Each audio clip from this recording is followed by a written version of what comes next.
जय माता की रवि सर। जिस जगह पर स्लाइडिंग हुई है ना, वहां से बस 2 सेकंड पहले निकला था मैं घोड़ा करवा करके गेस्टों को।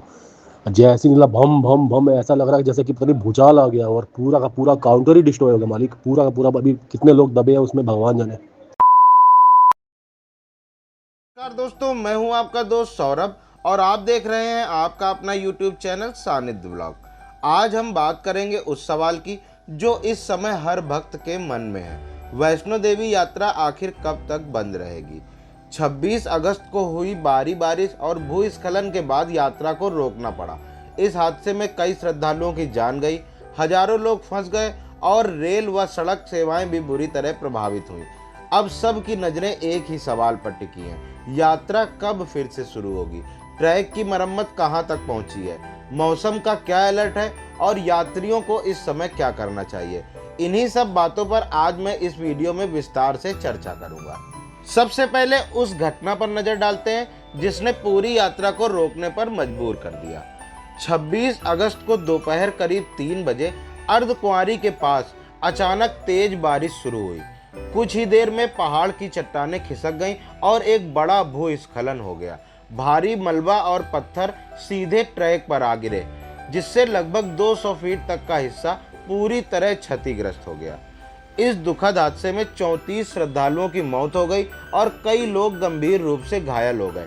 हालात इतने गंभीर थे कि प्रशासन और श्राइन बोर्ड ने तुरंत निर्णय लिया कि यात्रा को अनिश्चित काल के लिए रोक दिया जाए। यानी पैदल यात्रा हो, बैटरी कार, रोपवे या हेलीकॉप्टर, सभी सेवाएं तत्काल बंद कर दी गईं। यात्रा रोकने का यह कदम श्रद्धालुओं की सुरक्षा को सर्वोच्च प्राथमिकता देते हुए उठाया गया, ताकि किसी और की जान जोखिम में ना पड़े। अब दोस्तों, सबसे बड़ा सवाल यही है कि ट्रैक की मरम्मत कहां तक पहुंची है और श्राइन बोर्ड ने इस पर क्या कहा है। घटना के तुरंत बाद श्राइन बोर्ड और प्रशासन हरकत में आ गए। एनडीआरएफ, एसडीआरएफ, आर्मी और पुलिस की टीमें मौके पर पहुंची और सबसे पहले फंसे हुए यात्रियों को निकालने और घायलों को अस्पताल पहुंचाने का काम शुरू किया गया। इसके बाद युद्ध स्तर पर ट्रैक को दुरुस्त करने का अभियान शुरू हुआ। भूस्खलन से जो हिस्सा क्षतिग्रस्त हुआ था, वहां से भारी मलबा और पत्थर हटाने के लिए जेसीबी और क्रेन जैसी मशीनें लगाई गईं। जहां जरूरत है वहां स्लोप स्टेबलाइजेशन यानी ढलानों को मजबूत करने का काम किया जा रहा है, ताकि चट्टानें दोबारा ना खिसकें। साथ ही ट्रैक की रेलिंग, पाथवे और रिटेनिंग वॉल्स की भी जांच की जा रही है, ताकि यात्रा शुरू होने के बाद श्रद्धालुओं की पूरी सुरक्षा सुनिश्चित की जा सके। श्राइन बोर्ड ने साफ कहा है कि यह काम आसान नहीं है और सिर्फ 1-2 दिन में खत्म होने वाला भी नहीं है। उनका कहना है कि ट्रैक को पूरी तरह सुरक्षित बनाने में 2 दिन से भी अधिक का समय लग सकता है। यानी अभी तक यात्रा शुरू होने की कोई निश्चित तारीख घोषित नहीं की गई है। पहले कहा जा रहा था कि 30 अगस्त के बाद कोई फैसला लिया जाएगा, लेकिन बोर्ड ने यह स्पष्ट कर दिया है कि मरम्मत पूरी तरह दुरुस्त हुए बिना और मौसम पूरी तरह सामान्य हुए बिना यात्रा शुरू नहीं की जाएगी। इसका मतलब यह है कि फिलहाल यात्रा अगली सूचना तक के लिए स्थगित है। यात्रियों को गुमराह करने वाली अफवाहें भी चल रही हैं कि 3 सितंबर को यात्रा शुरू हो जाएगी, लेकिन श्राइन बोर्ड ने ऐसी कोई तारीख अब तक घोषित नहीं की है। उनकी प्राथमिकता सिर्फ और सिर्फ सुरक्षा है। इसके अलावा जम्मू कश्मीर के उपराज्यपाल मनोज सिन्हा ने हादसे की जांच के लिए एक 3 सदस्यीय समिति गठित की है। यह समिति 2 हफ्तों के अंदर अपनी रिपोर्ट सौंपेगी, जिसमें यह बताया जाएगा कि भूस्खलन क्यों हुआ और भविष्य में ऐसे हादसों से बचने के लिए क्या स्थायी इंतजाम किए जाएं। तो साफ है कि ट्रैक पर अभी दिन रात मरम्मत का कार्य जारी है और जब तक रास्ता पूरी तरह सुरक्षित नहीं हो जाता, यात्रा शुरू करने की अनुमति नहीं दी जाएगी। इसीलिए श्रद्धालुओं से अपील है कि वे धैर्य रखें और श्राइन बोर्ड की आधिकारिक घोषणा का इंतजार करें। अब दोस्तों, बात करते हैं मौसम की मौजूदा स्थिति की। कटरा में हालात पहले से बेहतर जरूर हुए हैं। बारिश अब उतनी तेज नहीं हो रही है और आसमान भी कुछ हद तक साफ दिखाई दे रहा है, लेकिन इसका मतलब ये नहीं है कि खतरा टल गया है, क्योंकि कटरा और आसपास की नदियों और नालों का जल स्तर अभी भी काफ़ी ऊपर है। बारिश भले थोड़ी कम हुई हो, लेकिन पानी का दबाव अब भी ऊंचा है और जरा सी तेज बारिश फिर से बाढ़ जैसी स्थिति पैदा कर सकती है। इसी वजह से मौसम विभाग ने जम्मू कश्मीर के कई हिस्सों में रेड और ऑरेंज अलर्ट जारी किया है। रेड अलर्ट का सीधा मतलब है कि अगले 24 से 48 घंटे तक भारी बारिश, अचानक बाढ़ और भूस्खलन की संभावना बनी हुई है। ऑरेंज अलर्ट का मतलब है कि हालात अभी भी गंभीर हैं और प्रशासन को चौकन्ना रहना होगा। यानी साफ है कि इस समय मौसम पूरी तरह भरोसेमंद नहीं है। श्रद्धालुओं और यात्रियों की सुरक्षा के लिए जरूरी है कि यात्रा तभी शुरू की जाए जब बारिश का असर पूरी तरह खत्म हो जाए, नदियों नालों का जल स्तर सामान्य हो जाए और ट्रैक बिल्कुल सुरक्षित घोषित कर दिया जाए। अब दोस्तों आइए देखते हैं कि रेलवे और सड़क मार्गों पर हालात क्या हैं। नॉर्दर्न रेलवे ने 30 अगस्त को जम्मू, कटरा और उधमपुर रूट पर आने जाने वाली कई ट्रेनों को रद्द कर दिया। भारी बारिश और बाढ़ से ट्रैक और पुलों को नुकसान पहुंचा, जिसकी वजह से कई ट्रेनों को शॉर्ट टर्मिनेटेड या डाइवर्ट करना पड़ा।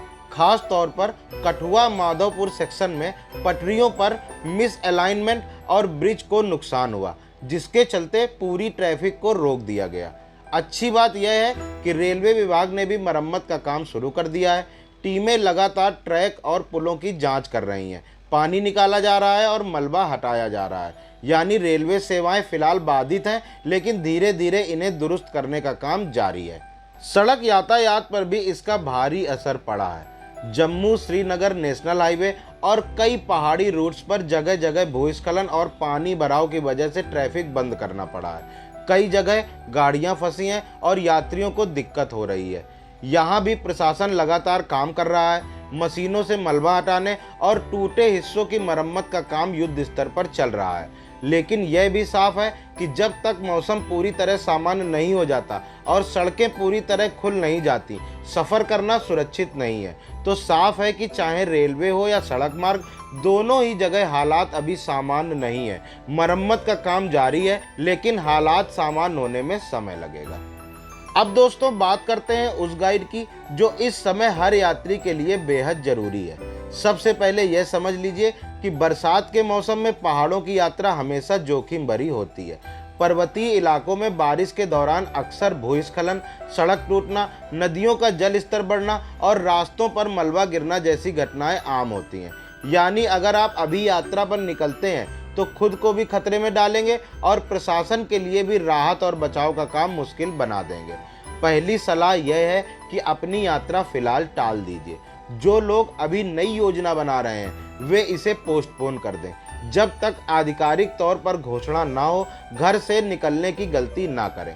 दूसरी सलाह बुकिंग को लेकर है। अगर आपकी ट्रेन या फ्लाइट बुकिंग हो चुकी है तो उसे कैंसिल या रीशेड्यूल कर दीजिए। रेलवे और एयरलाइन दोनों ने ही बरसात और आपदा को देखते हुए फिलहाल फ्लेक्सिबल पॉलिसी लागू की है ताकि यात्रियों को कम नुकसान हो। तीसरी और बहुत जरूरी सलाह हेल्पलाइन से जुड़ी है। श्राइन बोर्ड और प्रशासन ने 24 घंटे कंट्रोल रूम और हेल्पलाइन नंबर जारी किए हैं। अगर आपको कोई जानकारी चाहिए तो सिर्फ इन्हीं आधिकारिक चैनलों से जानकारी लें। सोशल मीडिया या अफवाहों पर बिल्कुल भरोसा ना करें। चौथी सलाह उन लोगों के लिए है जो पहले से कटरा या आसपास रुके हुए हैं। प्रशासन ने आपके लिए शेल्टर होम, धर्मशालाओं और होटलों में रहने की व्यवस्था की है। भोजन और पानी का इंतजाम भी प्रशासन की तरफ से मुफ्त में कराया जा रहा है। इसीलिए सुरक्षित जगह पर रुकें और यात्रा शुरू होने का धैर्यपूर्वक इंतजार करें। सबसे महत्वपूर्ण बात यही है कि आधिकारिक घोषणा के बिना यात्रा पर निकलना बिल्कुल भी सुरक्षित नहीं है। बरसात के मौसम में पहाड़ों की राह हमेशा अस्थिर रहती है। आज मौसम साफ है तो कल फिर से भारी बारिश और भूस्खलन हो सकता है। इसीलिए माता रानी की इच्छा मानकर कुछ दिन इंतजार कर लीजिए। सुरक्षित होकर जब दर्शन होंगे तभी सच्ची यात्रा मानी जाएगी। तो दोस्तों अब निष्कर्ष बिल्कुल साफ है। वैष्णो देवी यात्रा फिलहाल बंद है और ट्रैक की मरम्मत का काम जारी है। श्राइन बोर्ड ने स्पष्ट कर दिया है कि ट्रैक को पूरी तरह सुरक्षित बनाने में अभी 2 दिन से ज़्यादा का समय लग सकता है। यानी यात्रा कब शुरू होगी इस पर कोई निश्चित तारीख नहीं दी गई है। यह फैसला तभी होगा जब ट्रैक पूरी तरह दुरुस्त हो और मौसम सामान्य हो जाए। मेरी सभी श्रद्धालुओं से बस यही विनती है कि इसे माता रानी की इच्छा मानकर थोड़ा धैर्य रखें। प्रशासन और रेस्क्यू टीमें दिन रात मेहनत कर रही हैं। ताकि हालात जल्द से जल्द सामान्य किए जा सकें। मैं आपको भरोसा दिलाता हूं कि जैसे ही कोई नई और आधिकारिक अपडेट आती है तो मैं सबसे पहले आपको इसी चैनल पर बताऊंगा। इसीलिए चैनल को सब्सक्राइब कर लीजिए और बेल आइकन दबा दीजिए ताकि आपको सही समय पर सही जानकारी मिलती रहे। जय माता दी।